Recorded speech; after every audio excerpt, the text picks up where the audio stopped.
Vous êtes-vous déjà retrouvé face à une série d'événements si improbables, si étrangement connectés, que le mot coïncidence semblait insuffisant, comme si l'univers essayait de vous dire quelque chose?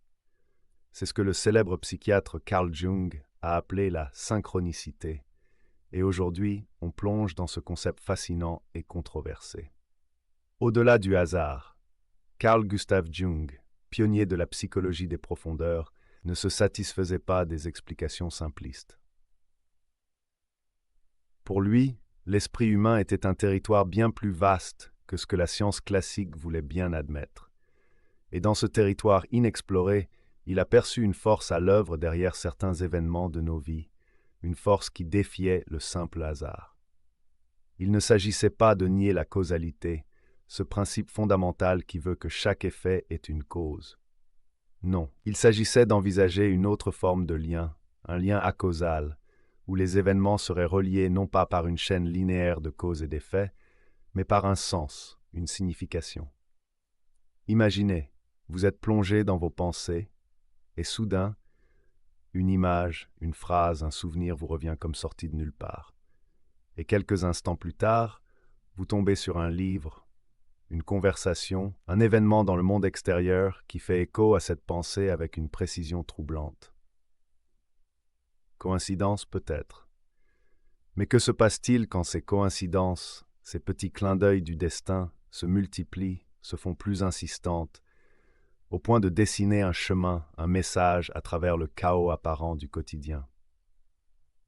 C'est là que Jung nous invite à ouvrir notre esprit, à envisager la possibilité que ces événements ne soient pas de simples hasards, mais des synchronicités, des manifestations d'une force organisatrice qui opère au-delà de notre conscience rationnelle. Images de symboles archétypaux, mandala ou roboros. L'inconscient collectif en jeu. Pour comprendre la synchronicité, il faut explorer un autre concept cher à Jung, l'inconscient collectif. Imaginez un vaste océan sous-marin, une dimension psychique où se mêlent les expériences, les mythes, les symboles de l'humanité entière, depuis la nuit des temps. C'est l'image que nous propose Jung avec l'inconscient collectif, un héritage psychique commun à tous les êtres humains. Et dans cet océan profond se trouvent des formes universelles, des archétypes qui se manifestent dans nos rêves, nos mythes, nos contes de fées, et vous l'aurez deviné, dans les synchronicités. Prenons l'exemple du mandala, cette figure géométrique que l'on retrouve dans des cultures aussi diverses que l'hindouisme, le bouddhisme, le christianisme, des cultures séparées par le temps et l'espace. Comment expliquer cette convergence? Simple hasard? Ou l'écho d'une même structure psychique, d'un archétype qui s'exprime à travers les âges et les continents? Jung voyait dans ces coïncidences symboliques la preuve de l'existence de cet inconscient collectif, un réservoir d'images et d'archétypes qui nous relie tous et qui peut parfois percer à travers le voile de notre réalité quotidienne. Les synchronicités seraient alors des messages en provenance de cette dimension cachée, des ponts jetés entre notre conscience individuelle et cette mémoire collective. Elles nous rappellent que nous ne sommes pas des êtres isolés, mais des participants d'une même aventure humaine, unis par des liens invisibles, des correspondances qui transcendent le temps et l'espace. Transition vers des images d'horloges cassées, labyrinthe. Défier la perception linéaire du temps. Et si les synchronicités, par leur nature même, remettaient en question notre conception du temps? Nous sommes habitués à penser le temps de façon linéaire, passé, présent, futur, s'enchaînant inexorablement. Mais que se passerait-il si cette conception était incomplète, si le temps était plus fluide, plus malléable que nous ne l'imaginons?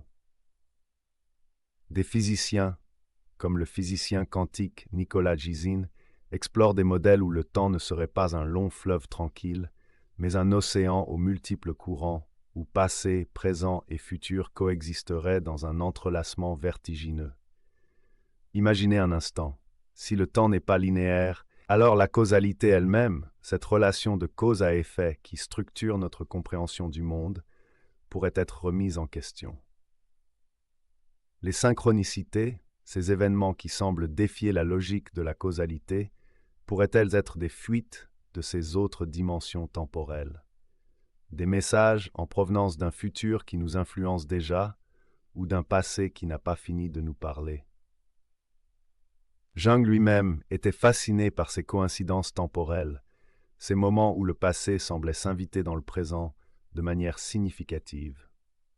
Si la physique moderne nous invite à repenser le temps comme une réalité bien plus complexe que ce que nos sens nous laissent percevoir, les synchronicités, par leur nature insaisissable, pourraient bien être des indices de cette complexité, des fenêtres ouvertes sur un univers où le temps n'est plus un carcan, mais une danse infinie de possibles. Transition vers des images de personnes méditant, connexion humaine. L'intuition, ce sixième sens. Et si les synchronicités étaient avant tout des messages de notre propre psyché? Un langage symbolique que notre inconscient utiliserait pour communiquer avec notre conscience, pour nous guider, nous avertir, nous mettre sur la voie. Jung pensait que l'intuition, ce sixième sens souvent décrié par la rationalité, jouait un rôle essentiel dans la perception des synchronicités. Il ne s'agit pas ici de divination ou de surnaturel, mais d'une faculté inhérente à l'être humain, une capacité à percevoir des connexions, des signes, là où la logique ne voit que hasard. Avez-vous déjà ressenti ce pressentiment fulgurant, cette conviction profonde qui vous pousse à prendre une décision à contre-courant, sans pouvoir l'expliquer rationnellement? Et ce pressentiment, cette intuition, s'est-elle avérée juste par la suite, comme si une partie de vous plus profonde, plus connectée, avait anticipé les événements? Les synchronicités pourraient être des manifestations flagrantes de cette intuition, des appels du pied de notre inconscient pour attirer notre attention sur des aspects de nous-mêmes, des opportunités, des dangers que nous n'aurions pas remarqués autrement. En prêtant attention à ces signes, en apprenant à décoder leur langage symbolique, nous développons notre intuition, nous ouvrons un dialogue avec notre propre profondeur et peut-être avec une réalité plus vaste que celle que nous percevons habituellement. Bien sûr, aborder les synchronicités, c'est naviguer en eau trouble.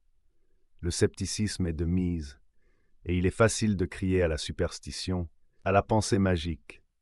Après tout, notre cerveau est câblé pour chercher des patterns, des connexions, même là où il n'y en a pas. C'est ce qu'on appelle l'apophénie, et c'est un biais cognitif bien documenté. Le psychologue Karl Albrecht, spécialiste du sujet, avance que beaucoup de synchronicités s'expliquent par des phénomènes comme le biais de confirmation. Nous avons tendance à ne retenir que les événements qui confirment nos croyances et à ignorer ceux qui les contredisent. De même, la sélectivité de l'attention joue un rôle. Plus nous prêtons attention à un élément, un symbole, plus nous avons de chances de le remarquer dans notre environnement, donnant l'illusion d'une fréquence accrue. Faut-il pour autant rejeter en bloc le concept de synchronicité? Certains chercheurs ne le pensent pas. Ils s'attachent à étudier ces phénomènes avec rigueur scientifique, en utilisant des méthodes statistiques pour déterminer si certaines synchronicités sont statistiquement significatives, c'est-à-dire si elles sortent réellement du cadre du hasard. D'autres explorent les liens entre synchronicité et neurosciences, s'intéressant aux mécanismes cérébraux qui pourraient sous-tendre ces expériences. La recherche est encore à ses débuts, et il reste beaucoup à découvrir sur la nature réelle des synchronicités. Sont-elles le fruit du hasard et de notre imagination, ou bien des manifestations d'une réalité plus profonde, plus interconnectée que nous ne le soupçonnons? C'est une question qui continue de fasciner, d'intriguer et qui nous invite à explorer les frontières de notre compréhension du monde et de nous-mêmes. Merci beaucoup d'avoir regardé. Si vous avez aimé cette vidéo, n'oubliez pas de mettre un pouce bleu et de vous abonner pour plus de contenu comme celui-ci. J'adore lire vos commentaires, alors n'hésitez pas à en laisser un en dessous pour continuer la discussion. Partagez cette vidéo avec vos amis pour faire passer le message. À la prochaine!